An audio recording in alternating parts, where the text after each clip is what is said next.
ये सब मेरी फैमिलीज है।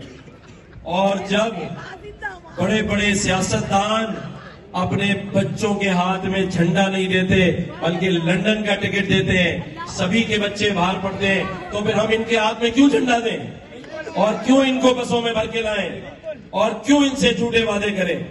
तो वादा सिर्फ एक है और वो है ताकतवर पाकिस्तान, जिसे हम सबको मजबूत करेंगे।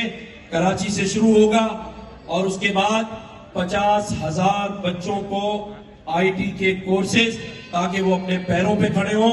और उसके बाद जब तक मैं यहां हूं और अगर नहीं भी हुए तब भी करवा के दिखाएंगे। क्या ख्याल है? उस वक्त भी साथ देंगे? तो चले, बस मैंने बहुत बात कर ली। एक आखिरी बात कह के आपसे इजाजत चाहता हूं कि ये सब खत्म हुआ, गवर्नर हाउस के दरवाजे खुले रहते थे, अब जाहिर है ये दरवाजे बंद करेंगे तो करेंगे, क्योंकि फिर ये कहेंगे सिक्योरिटी का इशू है। तुम टेंशन नहीं लो। तो अब मैंने एक और काम सोचा है और वो ये कि गवर्नर हाउस के बाहर एक घंटी लगा दी जाए। क्या ख्याल है?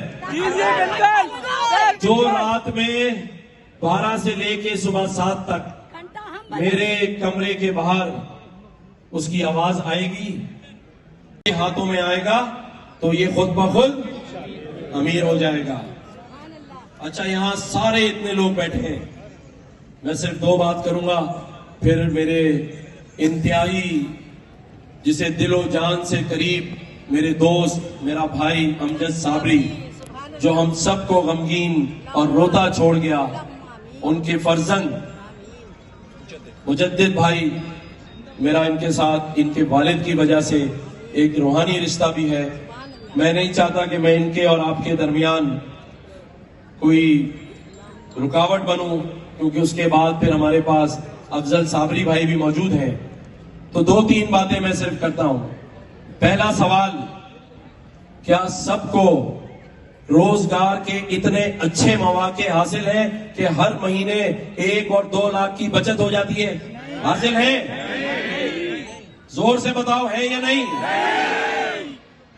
आप चाहते हैं कि हर शख्स जो यहां बैठा हो वो हर महीने 2 से 3 लाख की बचत करे? अच्छा, मैंने सुना है सबके घर में गैस आ रही है। आ रही है? वाकई नहीं आ रही? अच्छा, जो 1 करोड़ नौकरियां मिली थी वो किस किस को मिली थी? वो तो मैंने सुना था कोई आया था और उसने कहा था मैं 1 करोड़ नौकरियां दूंगा। मिली? उसको हमने क्या करना है? अमीर बनाना है। कौन कौन अमीर बनाने में मेरे साथ आएगा?